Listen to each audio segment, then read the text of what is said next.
Right. Can start now. Okay. Good morning, Prof. I'm Sheng Jie, and with me today is Daniel, Yao Guang, Li Ling, and Xing Yi. And today we'll be going through mental health. So, what exactly about mental health is that should companies be responsible with such personal issues, and whether from HCM point of view, is there a role for organizations in the mental health being of its own employees? And this is an agenda that we'll be going through today. We're touching about definitions, reasons, and then we'll be going through our arguments, followed by challenges, and we'll conclude with our team's position. So what is mental health? As stated by World Health Organization, it is a state of well-being in which every individual realizes his or her own potential, and they themselves can cope with their normal stresses of life, work productively, and also to contribute to their own community. And here are some of the reasons, basically 3 main reasons for mental health conditions, which are biological, psychological, and environmental. And it can be, there are many reasons such as death, genetics, or even from your own social background. So some of the types of mental health conditions can be anxiety disorders, bipolar, dementia, and psychology disorder. And in Singapore itself, the top 3 mental conditions are depression, alcohol abuse, as well as OCD. So as you can see over here, these are some of the efforts that the Singapore government is doing in Singapore to try to remove stigma from the general public. And they can be ranged from posters or online advertisements. And from Singapore mental health study done in 2010, 1 in every 8 people experience mental health condition once in their life before, and out of 10 people, I don't know whether it's a good thing or a bad thing, but more than 5 are unwilling to live or work with a person that has a mental health condition. Where is this source of data from? This is from Singapore mental health study done in 2010. It's like a public paper found online. And 2 reasons why employees don't want to show that they have their mental health conditions will be stigma. They don't want to be judged differently. They don't want to feel like they are not part of the community, the society, and some of them don't want to receive treatment or people to care for them just because they have a mental health condition. And 4 in 5 do not seek help due to stigma, as well as low mental health literacy. And right now, Li Ling will be going through the next part of the presentation. Hi, I'm Li Ling. Today I'll be touching on the 4 arguments on why companies should be involved in the mental well-being of employees. So firstly, right, when employees are in a healthy state of mind, they tend to be happier, and in the study done, right, happier employees are actually found to be 20% more productive. Is this data saved from the same source? No, it's from a different source. It's by the Social Market Foundation. They did this study in 2015. Okay. So by creating mental health awareness in the workplace, it also helps to reduce stigma and create a more positive workplace for all employees. So this helps to reduce like future risks and costs, such as like reducing the rate of absenteeism, presenteeism, and like disability claims. So I'll be using a case study to explain my points. So PwC is one of the top 4 firms in Singapore, and they actually have been doing a lot in like creating mental health awareness in their company itself. So globally, right, in the UK, they have this Green Light to Talk program that aims to help destigmatize mental illnesses in the workplace. So in the month of May, they actually give out like green ribbons to all their employees. So this is to indicate their support for employees who might be facing like mental health issues personally. So they also have this video titled "This Is Me." So PwC partners and their employees will share their personal experience with mental health illnesses. Then they will share this video around the company. So this video is basically helps to like encourage conversations about mental health and like improve awareness about mental health in the workplace. So they also have these like well-being champions. So these are volunteers who like volunteer to provide support for employees who might be facing mental health issues in the workplace also. So in Switzerland, they have this Energy to Grow Your Own Way program. So this program is aimed to ensure that employees have energy for everything that's important to them. So this program has like 4 elements. So the rest and the spirit, right, is aimed to like ensure that employees are not mentally drained due to work problems or personal problems, so to ensure that they have a healthy state of mind.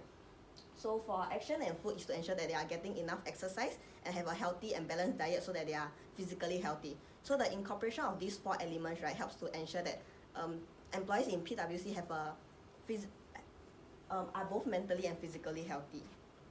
So locally, they have this, PwC Singapore actually offers this Employee Assistance Program, EAP program. So this program provide assistance for any personal or work problems that might affect their job performance and might take a drain on their emotional health.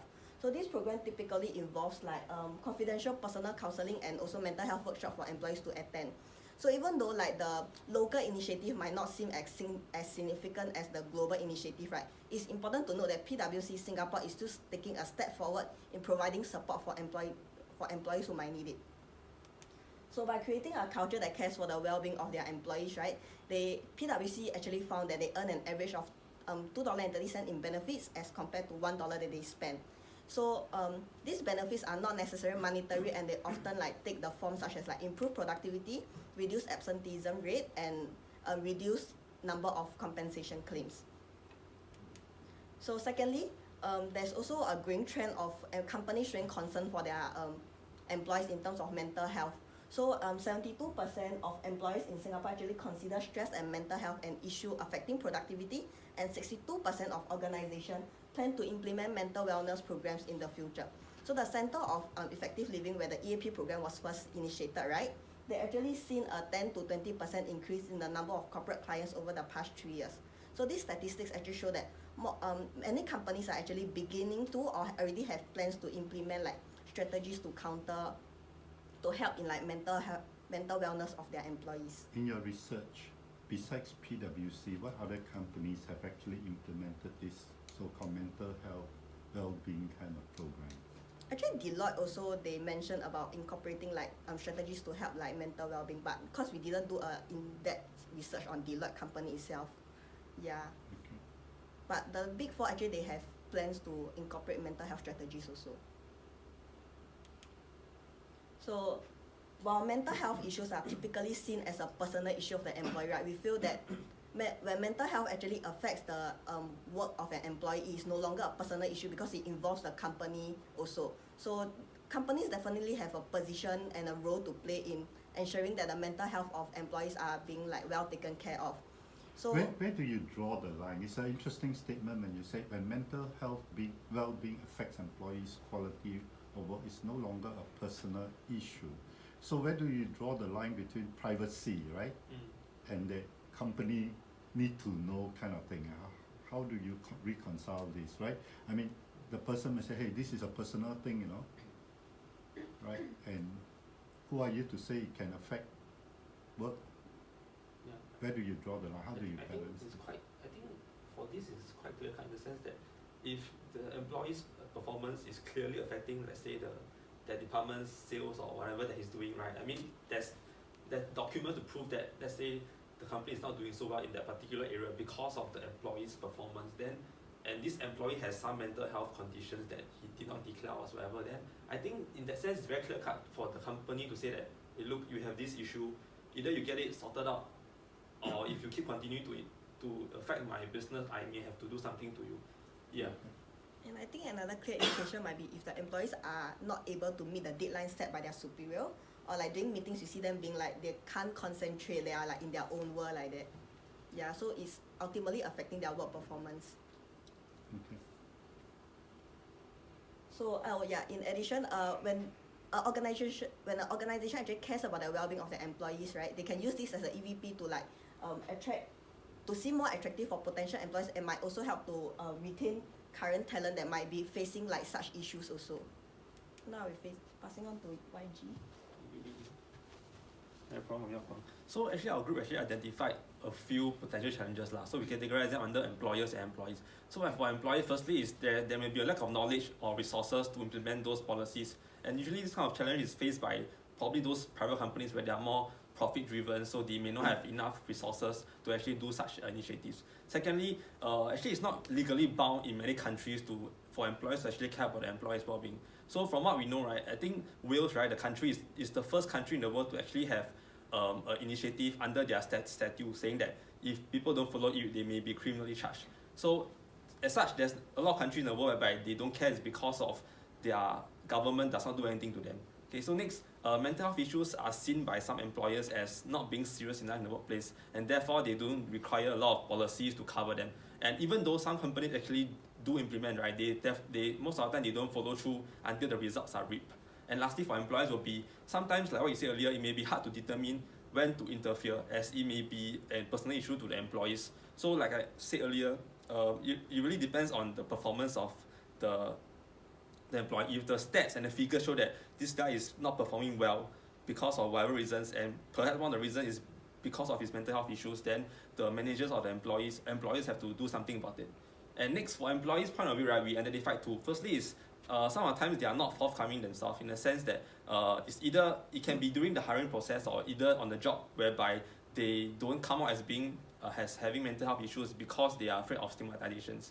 And also lastly, some employees may be unaware of the fact that they have such mental health issues, because we know that mental health issues can range from very minor to very serious. So perhaps for employees who have very minor issues, they may not know themselves, and therefore they won't come out as saying that they have such issues.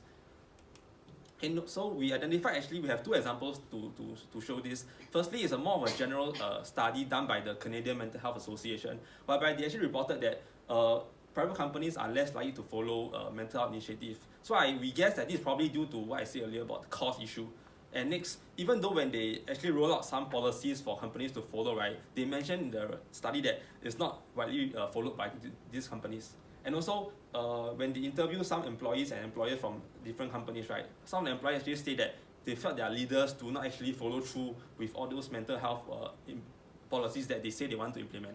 And lastly, for employers' point of view, right, they often cited the reason as being not wanting to spend more money for not starting those initiatives. So once again, cost is a very major issue for smaller and private companies. And next, in terms of a more academic studies, right, there's a research done by a professor and a researcher from this University of Nottingham in the UK, whereby they actually recruited 70 experts, right, in the mental health area, and then subjected them to various interviews and semi-structured interviews. So the purpose of this is to actually get their opinions on whether the various companies in their country, in terms of their mental health policies, are they actually following things that is being aligned with the World Health Organization. So I'll just highlight one part of this research, whereby they talk about these experts, right, they talk about the barriers to implementing such policies. So as you can see on the table on the right, there's 5 types of barriers in terms of doing such policies. Firstly, there will be the part about knowledge deficiency. So like what we mentioned earlier in our challenges, right, knowledge, the employees may be willing to do it, but because they don't have the right person or the right consultant to actually seek help from, some of the times they don't know how to do such mental health policies. And next, there may be financial constraint, like what I said earlier also. So smaller companies may not have enough capital to invest in such a heavy and long-term kind of policies, so they tend to shun away from these issues. Next, something that's new is cultural gap, whereby you talk about like how certain companies already have some form of culture already retained in the company, so it's very hard for the employers or the managers to come in to just come in and say, look, we want to implement something new and you guys must follow it. So some of the times when the culture is so ingrained already, right, it's a bit hard for employees to follow through with a new concept or new policy. Okay, next will be last two will be time pressure and fear. So for time pressure is very straightforward. It talks about how employers, right, are afraid of losing time and money, and if they commit to something so long term and it may not guarantee them any results, right, they most of the time are very afraid to do so. And lastly, for fear, right, and there's two aspects, the employee. So for employer, it's quite straightforward also. It talks about how they may be afraid of losing money and time, and therefore lead to their failure of the business. For employee, it's more towards stigmatization and the security of their job. So they may be afraid that if they come out as being having mental conditions, right, they may be ostracized by their employees and employers. So now I'll pass the time on to Sing Lee. So I'm Sing Yi. So our team position is yes, there is a part for employers to play with regards to employees' mental well-being, and companies should actually take measures to monitor and improve our employees' mental well-being. So people spend most of their time in the workplace, and therefore a positive and supportive environment will actually make the most impact to the individual lives.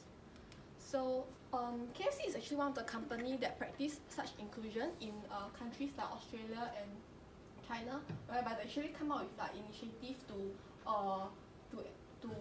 include all these people diagnosed with mental health condition. And then for Singapore, there's this optical shop called Nanyang Optical, whereby they actually pledge to hire people that has mental mental illness, and in this case they actually hired 3 people with depression and schizophrenia. Yeah.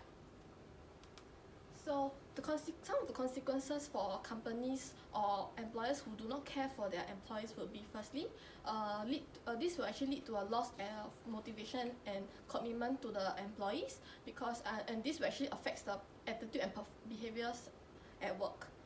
Next is increase in absenteeism rate due to poor health, such as stress, depression, or burnt out. And this in the long run, it may actually dilute the whole organization's culture, because people feel unhappy or disengaged, and therefore it will actually affect the overall morale of the company. And a reduction in productivity, whereby it affects the work performance and employees may be more prone to errors.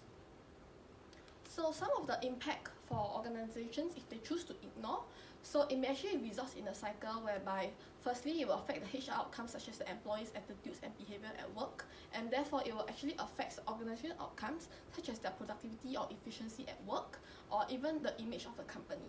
And lastly, it will actually affect the financial outcomes like sales. In your research, this is a very logical kind of cycle, right, that we all know. But in your research, is there any studies being done to substantiate that the financial outcome could be impacted, and how much is it? Have you done any research on that to substantiate this claim? No, I think didn't find any statistics. Right.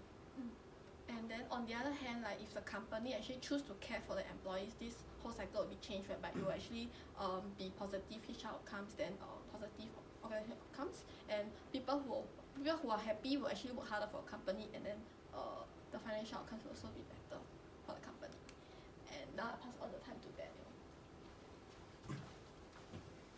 Okay, so we believe that employers have a role to play. So in terms of identifying like 4 key aspects that companies has been engaging in various practices. So we identified that firstly, so companies as such has been carrying out like technological aid for health and wellness. So they have been carrying out certain initiatives that actually like allows employers and employees to actually bond together through the aspects of fun and through sports.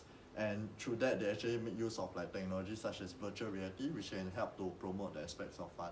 And also, we identify that certain initiatives that companies has taken up for is like the need to provide questionnaire to actually like to allow them to identify people who are like possibly suffering. In your team's opinion, the use of questionnaire as a tool for early identification of mental health, how effective can it be?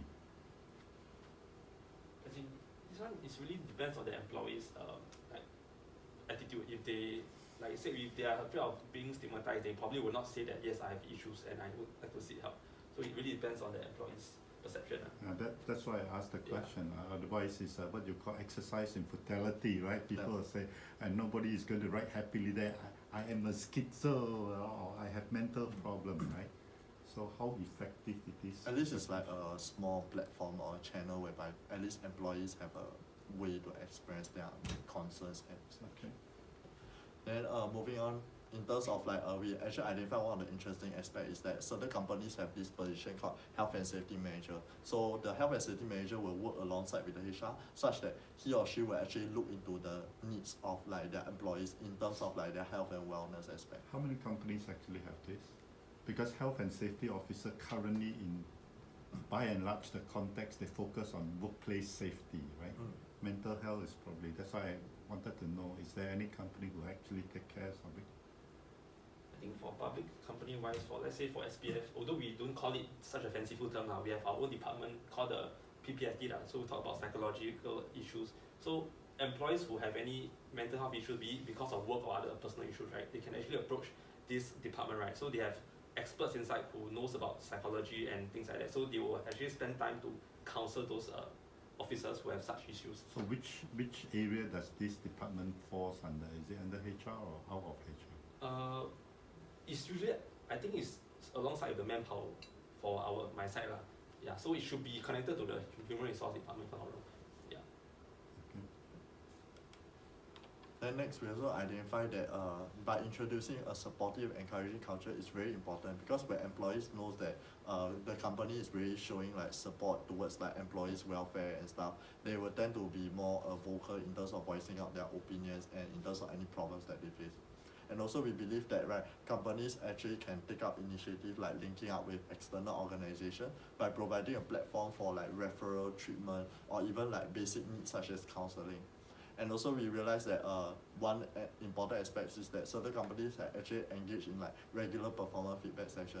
So when actually employees are engaged in this kind of session, they actually know what is expected of them. When they know what is expected of them, there will be a tendency to decrease the likelihood of stress and follow-up. Then in terms of moving forward, we actually identify certain key aspects that has been ongoing in terms of what are the programs that are available out there. So one key aspect is by a health promotion board, which actually look into the area for employers. So they have this workshop, which is like a management training workshop, to actually help to inculcate like employers' need in terms of being sensitive towards the needs of employees who are facing mental health issues. And also next organization that we actually identify is like NCSS. So NCSS actually look into like a recovery program. So they actually like foster this in terms of for employers and employees. So they have this pilot program which they hope that can help to bring employees to like get back into the workforce through the recovery process. So in conclusion, for our team, we actually found out that about 67.7% of the Singapore population are in the workforce, and we believe that employees and employees can work together so that we can create a healthier, happier and productive workforce. So before we end off, these are some of the existing hotlines that actually helps to tackle mental health issue. So over here, one of the key finding or interesting finding that we found is like Thinker Friend. So we believe that mental health issue is something that is important and should be tackled since young. So we are glad that there's platform like Thinker Friend which actually reach out to primary school children. Okay, that's about it. Couple of questions for your team, right? In your team's opinion, right, would you consider HR as really the right platform or the right function to deal with mental health? Personally, I would think yes, because when I was like previously I interned in a company, then like whenever the employees have issues, they always approach the HR first. Like it's like any kind of problems, they always look for HR first. Like they believe that HR is the right department to look for whenever they need help, instead of like looking to their own direct managers or supervisors. But the current training, as you guys will have known, even for HR professionals, they don't train you to be great counselors, Yeah. right? So there's this question mark whether it is. The second question, okay, that is a debatable question, how you look at it. Second question for you is, look, it is a problem here. And if you look at the Singapore employment situation, a large chunk of the employers are actually SMEs, right? Who employ quite a fair number, and I have no stats to substantiate it, but I would believe a lot of the mental health issue actually do occur at the SMEs because they are all owner-centric and all those, and depending on your luck, you get a lousy owner, it's gonna drive you like crazy, right? So if you are a HR person working for a SME, how would you think you would try to institute something at least to help those with problems? What would you do? So maybe from my perspective is that right, what HR can actually do is like maybe in terms of the onboarding program. So when like through the process of onboarding, actually there's a need to show like our company actually values like employees' welfare and their benefits and stuff. So where actually employees, when they step into the company for the first time, they knows that the company actually values like the little aspects about their well-being and stuff. That's when they actually be more motivated, and hence it would actually help to decrease the likelihood of chances of getting mental health issues. Okay. What would you do to convince the owner that it is a good thing for the company? I think this one we can show them actually all the like current examples that other countries are doing, and if it's proven to be effective and results in long-term benefits and results, then logically my owner would want to actually also invest in this, because firstly it helps his employees to become better in terms of wealth, And if long term wise they can get more profits and everything, it's like a win-win situation for them. But of course, first and foremost, must find enough stats and evidence to show that it's working for companies. Cost is always an issue with SMEs, right? I mean, going into something, they like your idea, but it's going to cost money. What else can you do? I mean, for them, it's all about making money, right? So I've actually read out one of the articles by manager.co.uk. It's about the HR perspective. So they actually said like in terms of like evaluating the cost. So they actually did one study whereby they did an evaluation of cost whereby a person which is like employee suffering from mental health issue. If let's say the employee were to go for like regular sessions of like a therapy and stuff, as compared to a company who doesn't really care about the employee and stuff, they actually evaluate the cost that is like being lost by the company as such. So they actually realize that if let's say company actually take the initiative to actually address the needs of employee in terms of their mental health issue, it will actually decrease the cost and it does lead to more productive in terms of the finances. I think to add on, right, I feel that like HR can act like as a bridge to reach out to the other associations. So like if example employees tell me about this condition, then I can try to help them to link up with the external association which doesn't involve cost, because I just have to link them up together, then they will actually seek help from the perspective. That's one way like which doesn't actually involve cost. Many ways Singapore is lucky. You pointed out we have a lot of sources to help. So how you do the link up would be one of the key to mitigate the cost. Okay, let me give you guys some feedback, okay, on your presentation.